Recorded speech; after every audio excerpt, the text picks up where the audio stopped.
Сәлем баршаңызға, каналыма қош келдіңіздер. Бүгін біз сіздермен қой майымен дайындалатын қатпарлы самса әзірлейміз. Ең бірінші тұзды суға осындай қамырымызды илеп, холодильникке 1 сағатқа тындыруға алып қоямыз. Одан соң картошкаларымызды осылай 4 бұрышты етіп кесіп аламыз.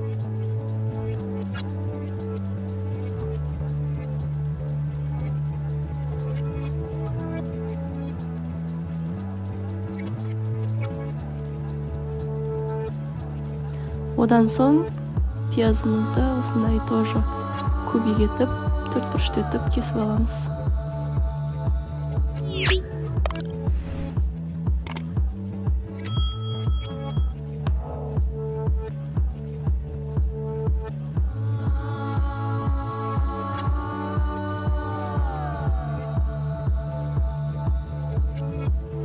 Мінекей оны арнайы ыдысымызға салып, одан соң құйрық майымыздан салып, етімізде осылай кішкентай 4 бұрышты етіп, барлығын қосып аламыз бір ыдысқа.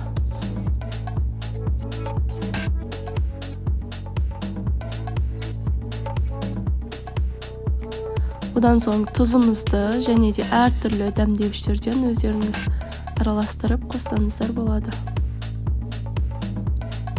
Бұл жерде қара бұрыш менде майдаланған.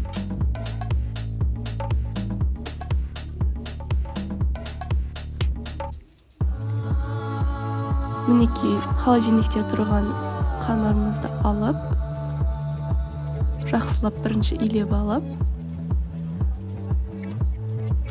және де менде осындай 3 суала қамыр шықты. Кішкентай.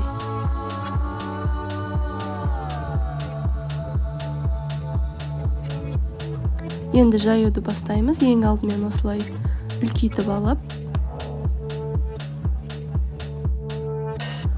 ұн сеуіп, одан соң оқтаумен жақсылап құятын боламыз.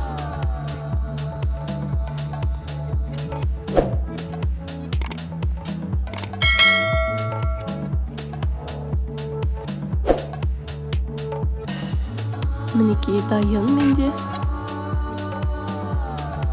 Еріген қойдың майын осылай барлық жеріне біртіндеп жағып шығамыз.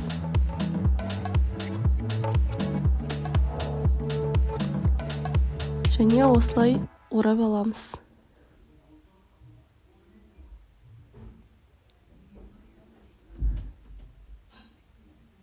Мінекей осылай орап, тоңазытқышқа алып қоямыз. Бұл екінші суала менде. Оны да біріншісін жайғандай осылай жайып аламыз.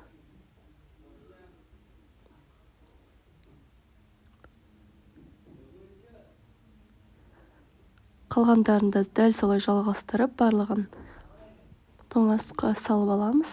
Одан соң мінекей теңдей етіп бөліп алып, осындай кішкентай суалалар жасаймыз.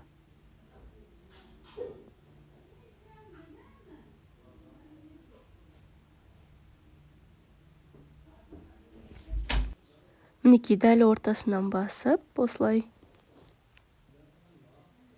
Сонда біздің самсамыз өте әдем шығады.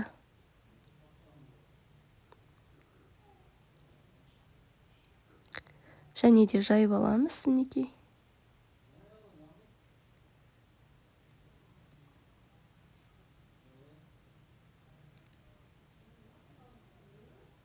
Міне жайып алдық. Енді ішіне начинкілерін салып, өздеріңіз қалаған формада түйсеңіздер болады.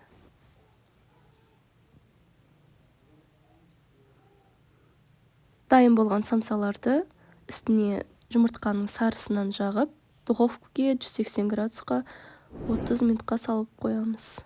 Мінекей самсаларымыз дайын. Каналым сіздерге ұнаған болса, подписка басып, лайк және комментарий қалдыруды ұмытпаңыздар.